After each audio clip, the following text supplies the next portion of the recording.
8장 1절부터 5절까지의 말씀입니다.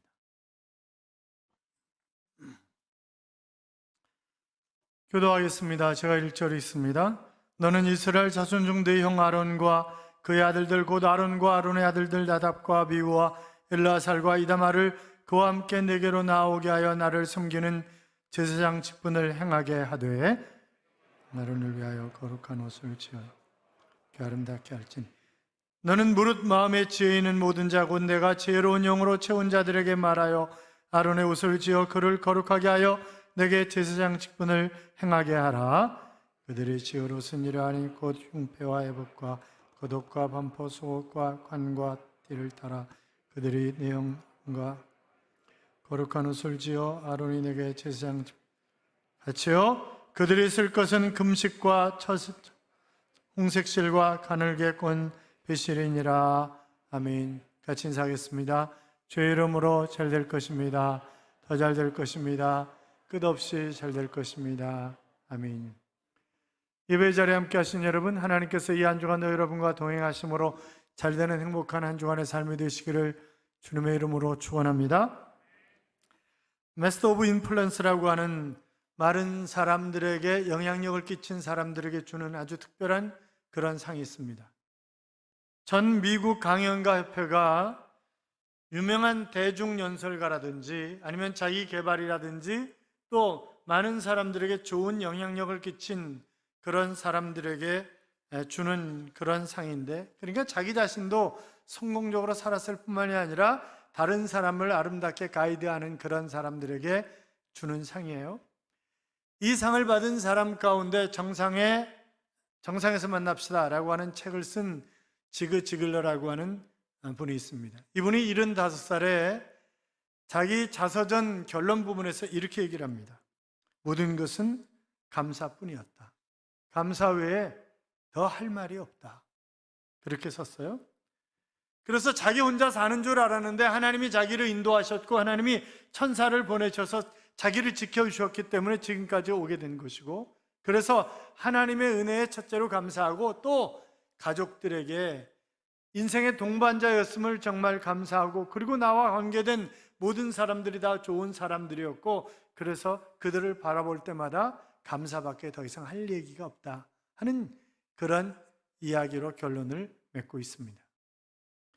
여러분, 인간의 성공이 어디 있습니까? 조금 많이 한다고요? 조금 지식을, 조금 명예를, 조금 권세를, 조금 물질을 가졌다고 성공하는 것입니까? 아니요. 얼마나 감사할 수 있느냐? 어디까지 감사할 수 있느냐? 그리고 마지막 인생을 감사로 마감할 수 있느냐? 라고 하는 것이 이 사람이 성공했느냐 아니냐라고 하는 것을 가늠질하는 바로미터가 될 수 있다라고 우리가 생각해 볼 수 있을 것입니다. 저도 종종 해외 나가거나 아니면 혼자 있을 때 가만히 제 자신을 생각해 봅니다.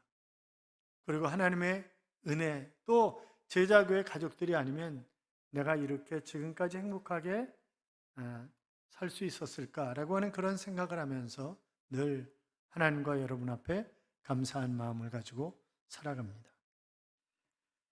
존 제이 잉글리시라고 하는 분이 영적인 자유라고 하는 책에서 사람을 사람답게 하는 것이 뭐냐? 그것은 바로 사랑의 경험이다. 그런 얘기를 했어요.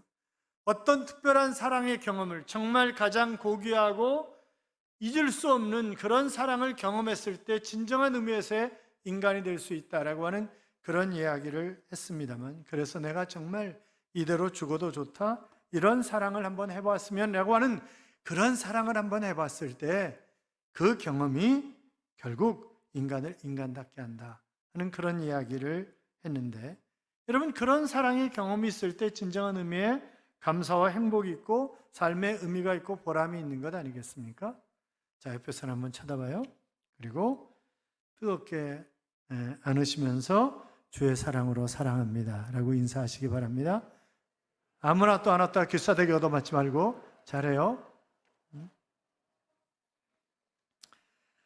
출애굽기 28장은 지도자인 바로 대제사장 아론의 복장에 대해서 주로 설명을 하고 있습니다. 그것은 대제사장의 복장이 바로 이 제사장들의 복장을 준해서 만들기 때문에, 그래서 주로 대제사장 복장에 관한 그런 얘기를 오늘 본문에 하고 있습니다만, 옷이 날개다라고 하는 그런 말이 있죠. 그래서 옷을 보면 이 사람이 어떤 사람인가, 차분한 사람인가, 덜렁인가, 또 신분이 있는 사람인가, 인품이 있는 사람인가 아닌가, 그런 모든 것들을 어느 정도 가늠할 수가 있습니다. 따라서 하나님과 인간 사이에 거룩한 중보자로서의 직책을 맡은 제사장들에게는 의복에 관해서 상당히 엄격하고 까다로운 그런 규례가 있을 수밖에 없었다고 하는 사실을 우리가 생각해 볼 수 있습니다. 자, 제사장 직분과 복장에 대해서 살펴보면 성막에서 섬김으로 봉사하는 제사장들은 아론과 그의 네 아들들이었습니다. 후에 나답과 아비후가 하나님의 심판으로 죽었기 때문에 아론의 제사직이 그의 두 아들들인 즉 엘르아살과 이다말을 통해서 이어졌습니다. 제사장들은 성소에서 다양한 직무를 감당을 했어요. 분향단에 하루에 두 번씩 향을 피우는 일이라든지, 등대와 또 떡상을 잘 관리하는 일이라든지, 번제단 위에서 희생을 드리는 일과 백성들에게 축복을 비는 그런 일들을 감당해야 했습니다. 그리고 민사 판결을 주관하고 백성들에게 율법을 가르치고 전쟁을 나갈 때 용기를 주는 그런 일들도 역시 제사장들의 몫이었습니다. 이를 통해서 이스라엘은 성막을 중심으로 한 생활을 하게 되었고, 제사장이 굉장히 중요한 역할을 감당했다라고 하는 사실은 너무나 당연한 것 아니겠습니까? 하나님은 이 제사 직무를 감당하기 위해서 제사장의 거룩한 옷을 짓도록 말씀하시면서 영화롭게 그리고 아름답게 그렇게 지으라 라고 말씀을 하십니다. 자, 1절 2절 같이 읽어요. 너는 이스라엘 자손 중에 네 형 아론과 그의 아들들 곧 아론과 아론의 아들들 나답과 아비후와 엘르아살과 이다말을 그와 함께 내게로 나오게 하여 나를 섬기는 제사장 직분을 행하게 하되 내 형 아론을 위하여 거룩한 옷을 지어 영화롭고 아름답게 할지니. 자, 영화롭게 하라 그렇게 말씀하셨죠? 하나님께서 직접 선택하셔서 직무를 수행하도록 하셨기 때문에 하나님의 권위에 대한 영화로움이다 그렇게 얘기할 수 있습니다. 또 선택받은 자로서의 긍지와 직무에 대한 보람의 영화로움이다 그렇게도 얘기할 수 있습니다. 또 모든 이스라엘 백성들에게서 제사장직의 권위를 높임으로써 그들로 하여금 제사장의 가르침에 순종하며 율법을 지키도록 하는 제사장직 권위에 대한 영화로움이다 그렇게도 얘기할 수 있을 것입니다. 또 백성들의 목전에서 제사장들을 성별함을 표시함으로써 모든 사람들보다 이들을 존귀케 하여서 하나님과 사람들 사이에 대행자요 중보자 역할을 했기 때문에 거기에 대한 영화로움이다 그렇게도 얘기할 수 있습니다. 자, 그래서 영화롭게 할 뿐만이 아니라 또 어떻게 하라고요? 아름답게 하라 그렇게 말씀하셨는데, 하나님의 성소는 모든 최상의 재료로, 우리가 지난 시간에 보았었잖아요. 성막이 어떤 재료들로 만들어졌는가라고 하는 것을 보았었는데, 하나님의 지혜에 따라 아름답게 지어졌습니다. 이 아름다운 성소에 합당한 조화를 위한 하나님의 단장시키심은 제사장들의 예복도 역시 마찬가지였습니다. 하나님과 제사장 그리고 성소의 아름다운 조화, 이것은 아름다움을 추구하는 모든 믿는 자들이 염두에 두고 이루어 나가야 할 그런 소중한 진리다 그렇게 얘기할 수 있습니다. 왜냐하면 조화가 되지 못하면 그것은 정상적으로 하나님을 섬기고 있는 것이 아니기 때문에 그렇습니다. 보수주의 신학자들이 별로라고 생각하는 그런 사람이 있어요. 바로 윌겐 몰트만이라고 하는 신학자인데, 이 사람이 희망의 신학이라고 하는 책을 썼고 그것을 주장을 했습니다. 그러면서 이분이 분할 성취다 그런 얘기를 해요. 하나님께서 분할 성취하신다 하는 얘기인데, 바로 우리가 자고 있고 기다리는 순간에도 하나님은 얼마든지 여러 사람들을 통해서 이 일을 분담시켜서 하고 나가고 계신다고 하는 것입니다. 여러분, 그렇습니다. 하나님은 여러 사람들을 통해서 하나님의 뜻을 이루어 가시는 거잖아요. 우리 각자에게 주신 사명이 있습니다. 나 혼자 모든 일 다 하는 거 아니죠? 제자교회라고 하는 이 교회가 여러분 각자가 꼭 필요하기 때문에 하나님은 부르신 것이고 여러분 각자에게 일을 맡기시는 거예요. 그런데 내가 아무 일도 하고 있지 않다? 그러면 며칠 남았어요? 28일. 일할 일거리를 드리는 거예요, 계속. 어떤 그 유대인 어머니가 별로 배운 것이 없는 그런 분이신데 자식들을 정말 훌륭하게 키운 것입니다. 아니, 부모에게 자식을 나를 대신해서 훌륭하게 키우라라고 하는 그런 역할을 분담시켜 주신 거잖아요, 하나님이. 그래서 어떤 사람이 물었대요. 아니, 어떻게 자식들을 이렇게 훌륭하게 키우실 수가 있었냐고 그랬더니 저는 아이들한테 끊임없이 세 가지만 얘기했습니다. 첫째는 모든 일에 감사해라. 그리고 둘째는 원망하고 불평하는 놈하고 사귀지 마라. 그리고 셋째는 늘 감사하는 사람과 사귀라. 그 세 가지만 끊임없이 얘기를 했는데 아이들이 정말 훌륭하게 자라주었다고 그렇게 이야기를 하더라는 거죠. 여러분, 인간은 사회적 동물이다라고 하는 그런 이야기도 있습니다만 하나님은 함께 살아가면서 일을 하도록 우리에게 각자 일을 분담을 시키셨습니다. 베드로전서 2장 9절에 보시면 그러나 너희는 택하신 족속이요 왕 같은 제사장들이요 거룩한 나라요 그의 소유된 백성이니 이는 너희를 어두운 데서 불러내어 그의 기이한 빛에 들어가게 하신 바로 이의 아름다운 덕을 선포하게 하려 하심이라. 그렇게 말씀하셨잖아요. 그러니까 아름다운 덕을 선포하도록 우리 각자를 하나님이 이 시대의 제사장으로 부르셨다. 이제 그런 말씀이잖아요. 여러분, 그렇습니다. 우리는 왕 같은 제사장들입니다. 우리는 영화롭고 아름다운 사람들입니다. 그렇게 살아가시기를 주님의 이름으로 축원합니다. 같이 따라요. 나는 이 시대의 제사장이다. 나는 이 시대의 제사장이다. 믿으시면 아멘? 아멘. 그렇습니다. 자, 그런데 제사장이 입는 거룩한 옷이 있어요. 그 거룩한 옷을 만드는 사람을 하나님이 선택을 하시는 거예요. 아무나 그 옷을 만들 수 없다는 거죠. 왜냐하면 제사장직이 거룩한 직분이기 때문에 그래서 그것을 수행하는데 그 옷을 만드는 사람들도 역시 구별해서 그 옷을 만들도록 한 것이지 아무나 만들 수 없다라고 하는 것입니다. 많은 사람들은 사람을 통한 하나님의 역사하심이기 때문에 너무 쉽게 생각하는 그런 경향도 있습니다. 거룩한 것은 그 거룩함에 합당한 손을 거칠 때 비로소 거룩함의 빛과 영광과 아름다움을 발할 수가 있는 것입니다. 우리 또한 거룩함의 이 이미지를 벗어나지 않을 때 영광과 아름다운 빛을 발할 수 있는 것 아니겠습니까? 여러분, 한 가지 여러분에게 물어보겠습니다. 제사장은 하나님의 뜻을 따라야 합니까? 백성들의 비율을 맞춰야 합니까? 아침 안 드셨어요? 왜 대답을 제대로 안 하세요? 자, 하나님의 뜻을 따라야 합니까? 인간들의 비율을 맞춰야 합니까? 하나님의 뜻을 따라야 합니다. 다시 묻겠습니다. 목사는 하나님의 뜻을 따라야 합니까? 여러분의 비율을 맞춰야 합니까? 말로만 그러시는 거 아니에요? 어떻게든 여러분이 상처를 입지 않도록 해야 되지만 그러나 어느 편을 택해야 할 때는 하나님 편을 택해야 하는 것입니다. 그렇잖아요? 요한계시록 1장 20절 이하에 보면 내가 본 것은 내 오른손에 7별의 비밀과 또 7분체 따라 7별은 7교회 사자요 7촛대는 7교회니라. 그리고 2장에 넘어가서 에베소 교회 사자에게 편자라. 오른손에 있는 7별을 붙잡고 7금촛대 사이를 다니시는 이가 가라사대. 7별을 누가 붙잡고 있다고요? 주님이.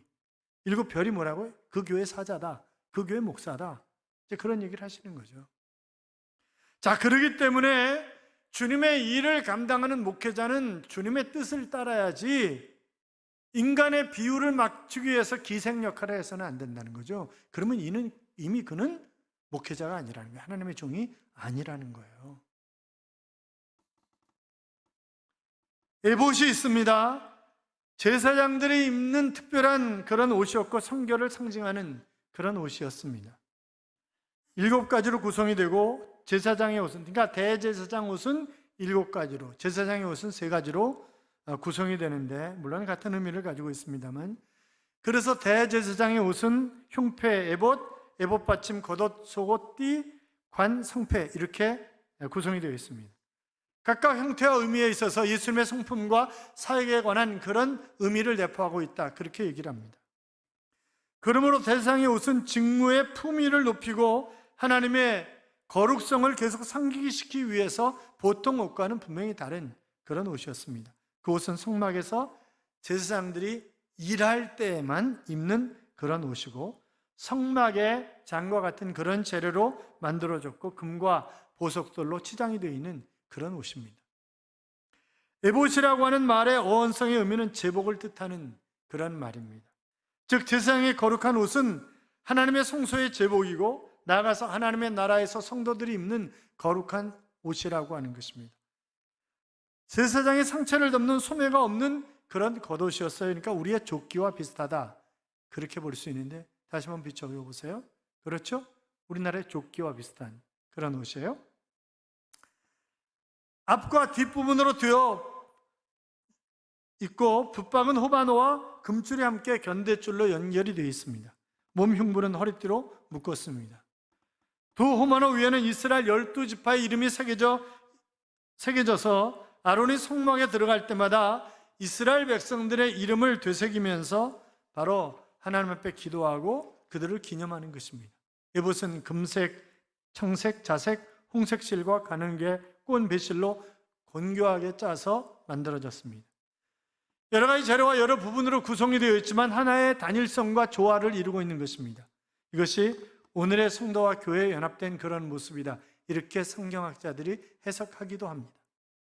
그 다음에 흉패가 있어요. 이것은 장식을 뜻하는 그런 말입니다. 재료와 그 제조의 공정은 에봇의 제조 공정과 같습니다만, 다만 금태를 만들어서 이 에봇과 흉패를 견고히 달도록 한 것과 이스라엘 12지파의 상징인 12보석을, 저희 보면 흉패 12개가 이렇게 되어 있죠? 그게 다 보석들이에요. 그리고 이게 양면으로 되어 있어서 중간에 우림과 둠빔을 두도록 그렇게 되어 있었습니다. 자, 어쨌든 이 12지파는 12보석으로 상징이 된 것입니다. 영적 이스라엘 성도들의 상징이고, 또한 보석의 귀중함과 생명의 귀중함, 영혼의 귀중성을 상징하고 있는 것이다, 그렇게 이야기를 합니다. 또 우림과 둠빔이 있는데, 그러니까 우리가 생각하면 바둑 둘 때 까만 돌, 하얀 돌이 있잖아요. 마찬가지로 이렇게 하얗고 까만 돌이 있는 거예요. 그런데 저것을 아까 흉패고 가운데 양쪽 겹으로 되어 있는데 가운데 넣어두는 것입니다. 그리고 이 제사장의 역할 가운데 하나가 판결하는 그런 중요한 역할도 있었고, 또 하나님의 뜻을 물어야 될 때가 있잖아요. 그러면 하나님의 뜻을 물을 때 이게 어떤 것인지 잘 모르겠는 거예요. 그러면 저것을 꺼내는 것입니다. 저를 꺼내는 거예요. 그 손에 잡히는 것, 만약에 하얀 것이 우림이 잡히면 이것은 하나님이 하지 말라고 하시는 것이구나, 그렇게 생각을 하는 것입니다. 그리고 둠빔이 잡히면 하나님이 하라고 하시는 것이구나, 그리고 그 하나님의 뜻으로 그것을 생각하고, 우리가 성경에도 보면 제비를 사람이 뽑지만 이를 작정하시는 분은 하나님이시다, 그렇게 얘기를 하잖아요. 저것은 아마 그 히브리어의 알파벳 순서에 따라서 그렇게 정하는 것이 아닌가, 그렇게 생각을 하기도 합니다만, 여러분, 하나님이 우리에게 그냥 직접 이렇게 말씀하시는 거 아니잖아요. 물론 어떤 긴박한 상황 가운데 세미한 음성으로 우리에게 말씀하실 때가 있지만, 대부분 우리가 이미 알고 있는 그런 말씀들로 하나님이 대부분 그 세미한 음성으로 말씀하실 때가 많아요. 그러나 대개는 다 뭐예요? 내가 시장 가는데 하나님이 오늘은 딸기 사지 말고 복숭아 사라, 그렇게 얘기 안 하세요. 그렇잖아요? 오늘은 죽을 끓여 먹는 거야, 밥하지 말고, 그렇게 얘기 안 하신다고요. 내가 어떤 문제를 가지고 깊이 기도하는데 어떤 부분에 있어서 하나님 평안함을 주세요, 그건 하나님의 뜻이에요. 그러니까 우리가 그렇게 생각할 수 있는 거예요. 그리고 그 안에 그 일을 이룰 때 막 기쁨이 충만한 거예요. 그것은 하나님의 뜻이 그 안에 담겨져 있는 거예요.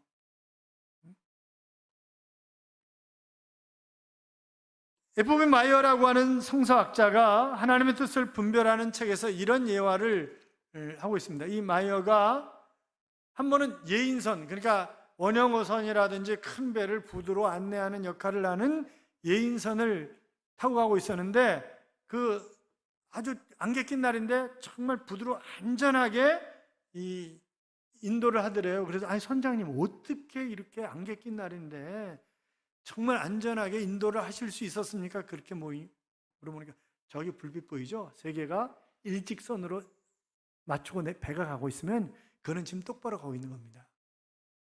그러나 일직선이 아니면 얼른 방향을 틀어가지고 다시 일직선으로 맞추죠. 그래야 배가 정상적으로 들어가는 거니까요. 그렇게 대답을 하더라는 거죠. 여러분, 우리에게도 지혜의 빛이 있습니다. 아, 내가 제 길로 가고 있구나, 아니구나.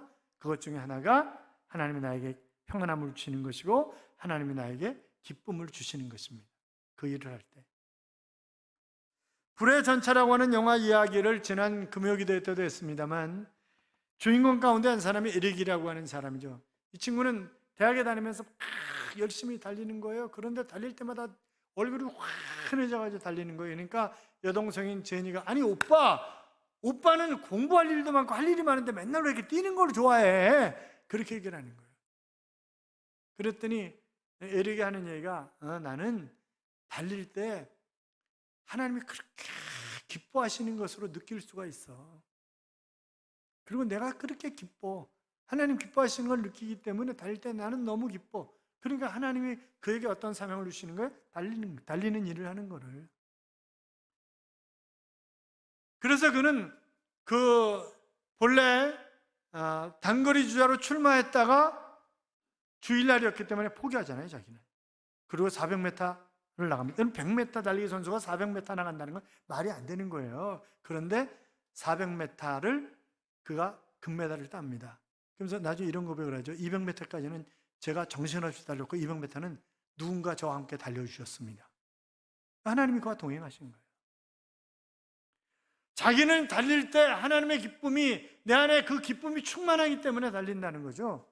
그러니까 여러분 잘 생각을 해보세요. 그러니까 하나님 뜻을 분별해서 일을 하면 하나님의 기쁨이 충만한, 그러니까 내 영혼의 기쁨이 정말 뼛속으로부터 우러나오는 그런 기쁨이 있는가? 그거는 절대 실패할 일이 없어요. 그렇게 되어서 하면. 여러분, 주님이 기뻐하시는 일을, 그래서 여러분 안에 하나님의 기쁨이 충만한 그런 삶을 살아가시기를 주님의 이름으로 축원합니다. 그 다음에 겉옷이 있어요. 겉옷이 있는데 저 겉옷은 한 가지 색깔로 되어 있어요. 무슨 색이에요? 파란색이에요. 저것은 순결을 상징하는 색이에요. 맑은 하늘에 보이는 그런 색이에요. 그러니까 제사장들이 저 옷을 입고 일을 해야 하는 이유는 뭐예요? 하나님이 순결을 요구하시는 거예요. 깨끗한 삶을 요구하시는 거예요. 그러니까 우리가 하나님의 자녀로서 하나님의 일을 할 때 내가 깨끗하지 않으면, 복음 전하는 것도 마찬가지예요. 내가 깨끗하고 성결한 삶을 살지 못하면, 도덕적이고 윤리적이고 그런 삶을 제대로 살지 못하면 복음 전할 때 너나 잘 믿어, 그런 얘기 듣는다고요. 그렇잖아요. 자, 제사장들의 역할이 주로 성막에서, 그러니까 자기의 개인적인 일이 아니라 성막에서 하나님의 일을 돌보는 일을 주로 하는 것입니다. 우리가 목회자의 자녀들 보면 둘 중에 하나예요. 부모가 하는 일을 이해하고 하나님의 뜻을 이해해서 충성스러운 하나님의 일꾼이 되든지, 아니면 왜 우리 어머니는 맨날 교회나 나가 있고 우리는 제대로 돌보지 않고 이렇게 삐딱하게 삼천포로 나가가지고 불량아가 되든지, 둘 중에 하나입니다. 저는 딸들이 정말 아름답게 잘 자라줘서 얼마나 감사한지 몰라요. 여러분, 제사장이 꼭 거룩한 거 아니에요. 그런데 또 가정생활도 그렇고 제대로 이렇게 잘 돌보는 게 아니잖아요. 그런데 하나님 뭐라 그러냐면 그가 거룩하니라, 이렇게 말씀을 하세요. 왜? 그의 직분 때문에 그런 거예요. 하는 일 때문에 하나님 거룩하다, 그렇게 얘기를 하시는 거죠. 그리고 그들에게 순종하며 그들의 가르침을 따를 것을 하나님이 요구하고 계시는 것을 우리가 볼 수 있습니다. 그 다음에 패, 관, 속옷이라는 것이 있어요. 제사장의 관은 배로 만들어야 했고 그 관의 가장 명백한 모양은 여호와께 성결이라고 하는 말을 새긴 정금으로 되어 있는 것입니다. 저 밑에 글자가 그렇게 되어 있잖아요. 저게 여호와께 성결. 그러니까 파란색도 마찬가지고 지금 저 새겨진 글자도 성결해야 된다는, 깨끗해야 된다는, 순결해야 된다는 거예요. 그래서 직무를 수행하기에 합당한 그런 인품을 소유해야 된다라고 하는 거죠. 자, 백성들을 가르치는데 그 백성들이 맞습니다, 저희도 그렇게 살아야죠, 삶의 본을 보이지 못하면 안 된다는 거죠. 그런 의미가 담겨져 있는 것입니다. 그래서 바로 도덕적으로, 윤리적으로, 또 영적으로 깨끗한 그런 삶을 살아갈 것을 요구하는 것이다 라고 하는 것입니다. 사랑하는 여러분, 왜 제사장을 주신 것입니까? 백성들 때문에 주신 것입니다. 그들을 인도하기 위해서 주신 것입니다. 이것은 하나님의 배려이기도 합니다. 그렇잖아요. 어떻게 하나님 앞에 제사를 드리고 어떻게 바른 길로 하나님의 인도하심을 따라 살아갈 수 있는가? 그래서 백성들을 배려해서 제사장을 허락하신 거예요. 그러니까 목회자의 역할이 뭐냐? 목회자는 뭐예요? 여러분이 신앙생활을 잘하고 하나님의 뜻을 따라 살아갈 수 있도록 가이드 역할을 잘하는 게 목회자의 역할이에요. 여러분, 배려라고 하는 책을 읽어보셨습니까? 남을 전혀 배려하지 않는 위라고 하는 엘리트 사원을 중심으로 우리 사회 구성원의 이기심을 꼬집는 그런 책입니다만, 우리는 다른 사람들에게 배려할 줄 알아요. 그런 얘기가 나와요. 베트남 전쟁 때 있었던 실화를 실어놨는데, 이제 적군에게 몰리게 된 거예요. 그래서 후퇴를 하는 거예요. 후퇴를 하는데 이제 안전지대로 피했는데, 그런데 한 친구가 총에 맞은 거예요. 뒤에서 쏘는 적군의 총에 한 친구가 맞아서 쓰러졌습니다. 그러니까 안전지대에 피했던 한 친구가 쟤 구하러 가야 된다는 거예요, 자기가. 야, 임마, 쟤 총에 맞았어. 이미 죽은 거야. 너가 가면 너도 죽어. 뿐만이 아니라 우리도 위험해져. 너 기다리는 동안에. 아니라는 게, 나는 가야 된다는 거예요, 나는. 그러면서 막 뛰어가는 거죠. 그리고 그를 들쳐업고 그리고 돌아온 것이었습니다. 그런데 보니까 죽어 있는 거예요. 봐, 죽어 있잖아, 임마. 너 때문에 우리까지다. 그랬더니 아니요. 제가 갔을 때 그 친구는 살아 있었습니다. 그리고 등에 업었을 때 그가 웃으면서, 나는 네가 올 줄 알았어. 나는 너만은 꼭 올 줄 알았어. 그리고 웃으면서 그는 하나님 품으로 간 것입니다. 그렇게 얘기를 하더라는 거죠. 주님은 친구를 위하여 목숨을 버리면 이보다 더 큰 사랑이 없나니, 그렇게 말씀을 하셨습니다.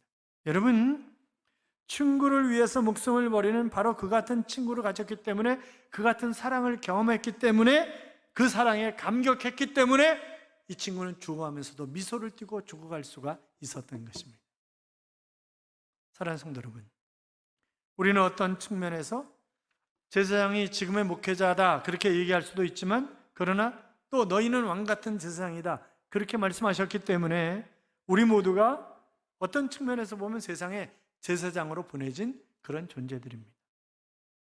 우리는 세상 속에 살지만 세상과 구별된 그런 삶을 살아야 합니다.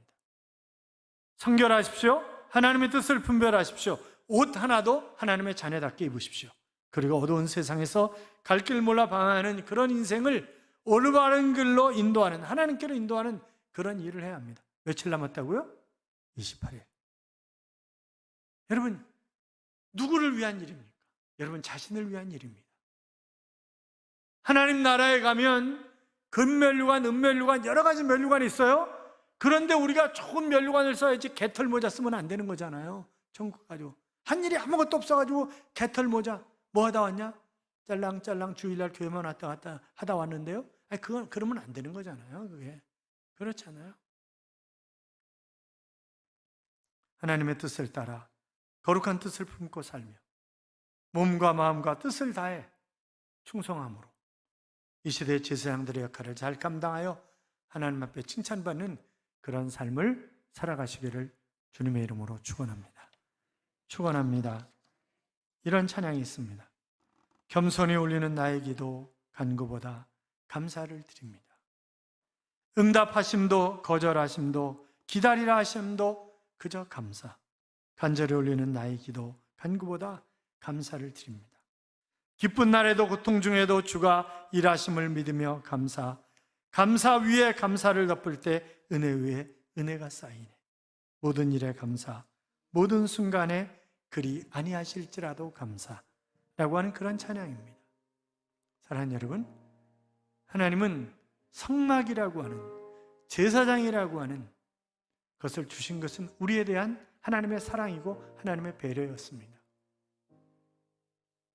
우리가 그 하나님의 은혜, 배려에 감사하면서 늘 감사를 녹진 그런 삶을 살며 하나님을 기쁘시게 하는 최고의 감사를 드리는 그런 삶이 되시기를 간절히 소원합니다.